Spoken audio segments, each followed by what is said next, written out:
Hello, class. Still going.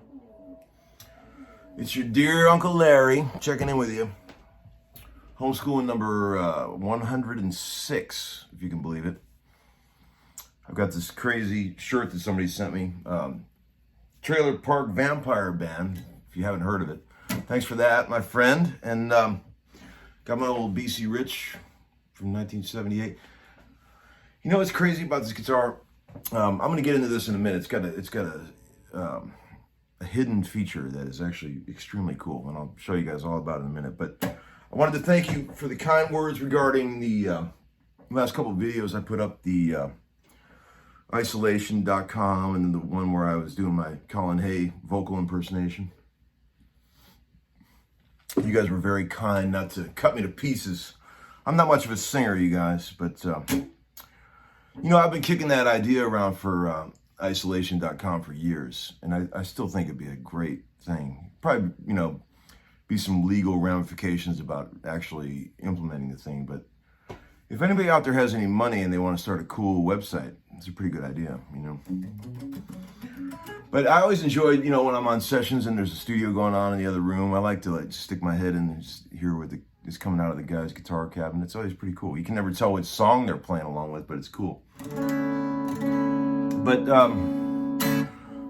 you know, I totally unrelated. I put about 10 grand into Bitcoin a few months ago, and it's not doing very well. I figure by the time I hear about a hot investment idea, it's probably a little too late, you know. But did you see that Bill Maher thing where he was talking about how Bitcoin is like Tinkerbell's light? It's only kept alive by the children who believe in it. Let's hope it all turns around and, you know, I can at least get back my 10 grand that I put in. Any of you guys out there messing around with those investments? It's just like gambling, right? You never know. I got a couple things in the old VCB for you. One guy said, "Hey Tom, you've dropped the hint several times about listening to the singer when aiding the song. Do you hear a certain singer when you're composing your ditties? Do different voices float in and out?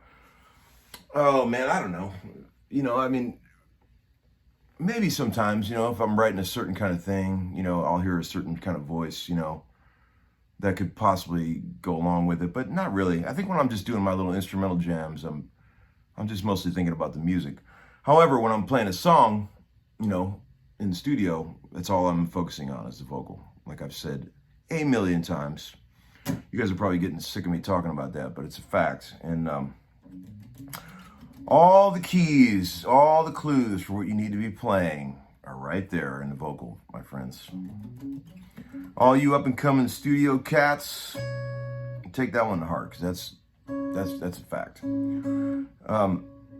Another guy said, "Hey Tom, can you tell me how to improve my tone, not with gear but with my fingers?" Interesting question. I really like that question, and I think this guy's onto something here, because that's where it all comes from. You know that old. I'm sick of hearing this saying, tones in the fingers and all that.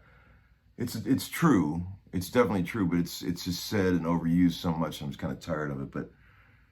But man, I think back like on when I was a young man. Like for example, back in the early '90s when I first moved to Nashville, I got on a couple of road gigs, right, with sort of some country bands, right. My first traveling professional road gigs, I played with like Tanya Tucker. She was amazing, yeah, and people like that, right.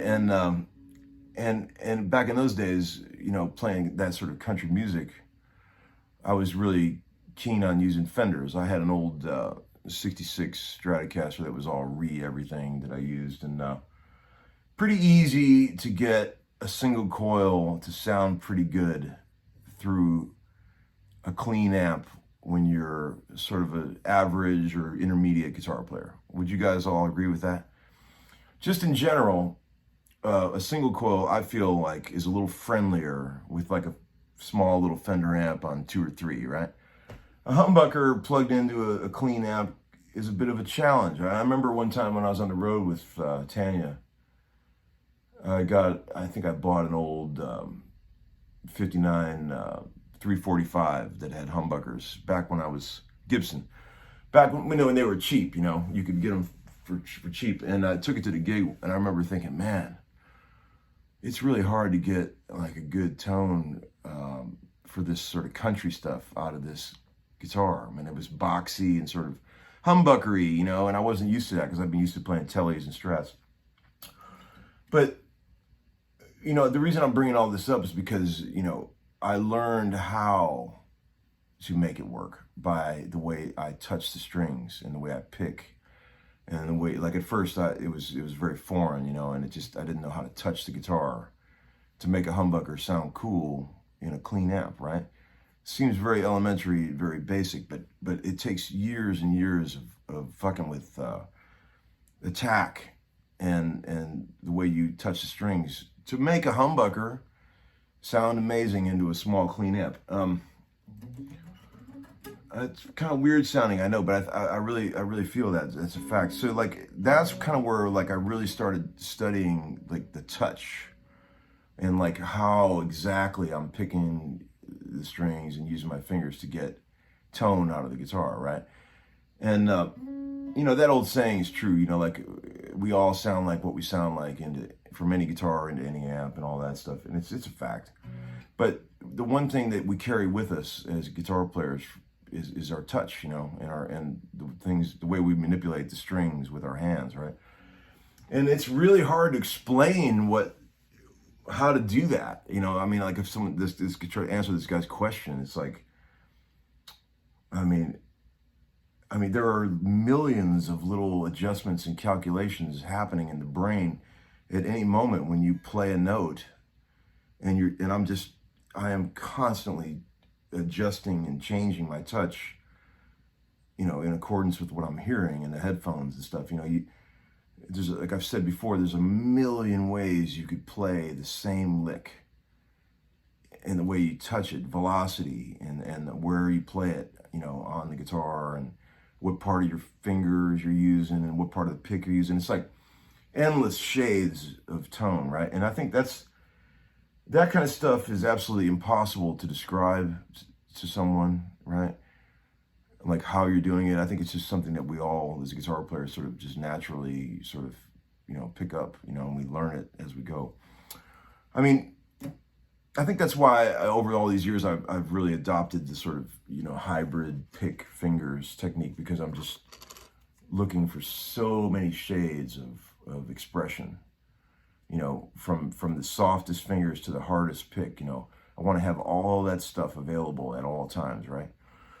Uncle Larry's getting heavy tonight, guys, on the old guitar talk, but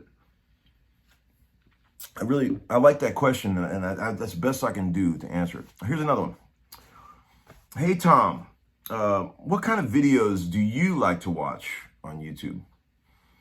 You know, it's funny. I don't really watch a lot of music videos I watch a lot of YouTube. I'm not gonna lie to you. I don't have any other social media. I don't have the Facebook or the Instagram or anything. So I do love to watch YouTube, and I watch all kind of crazy stuff. Like I'm into mixed martial arts. I like videos about old cars, 60s and 50s cars.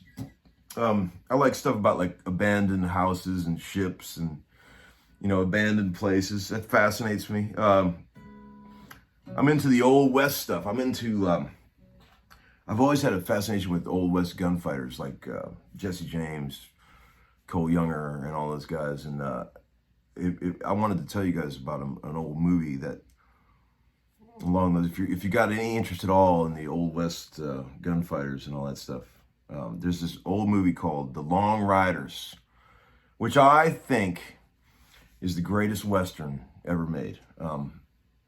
Ry Cooder did the music. I think it's from 1980, I think.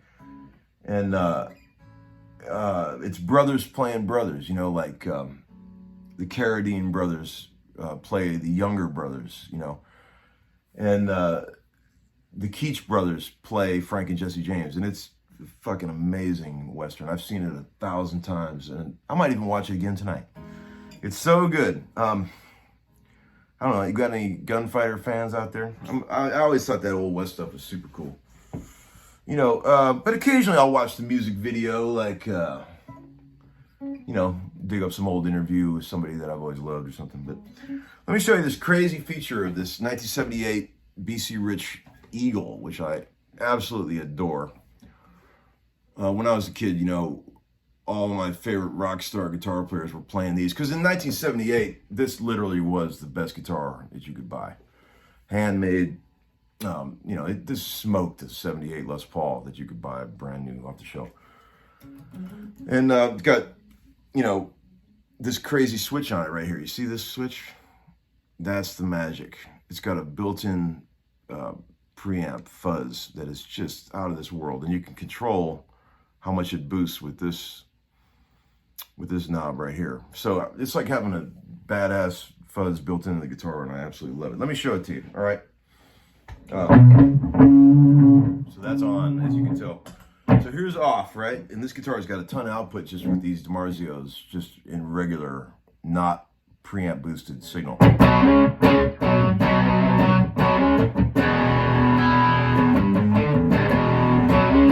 you hit the magic switch.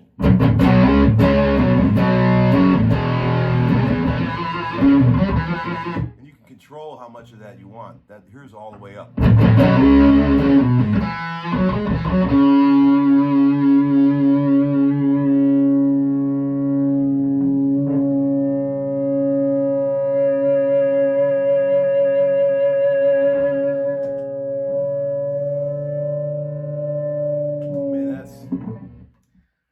That's Uncle Larry's kind of feedback right there. I love that stuff. But this is a great feature of this crazy preamp booster. But these guitars have gotten really expensive. These old original BC Riches, late 70s ones, because the first ones were like 1974.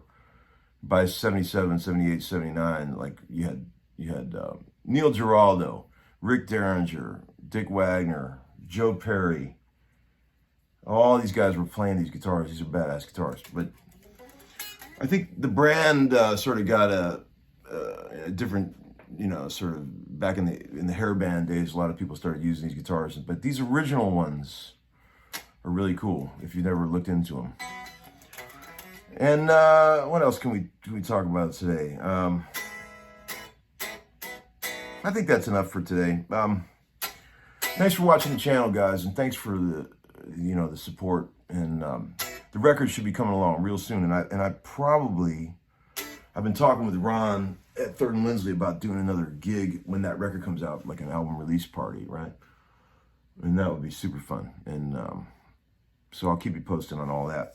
And that's about it for now. Thanks for watching, guys. See ya.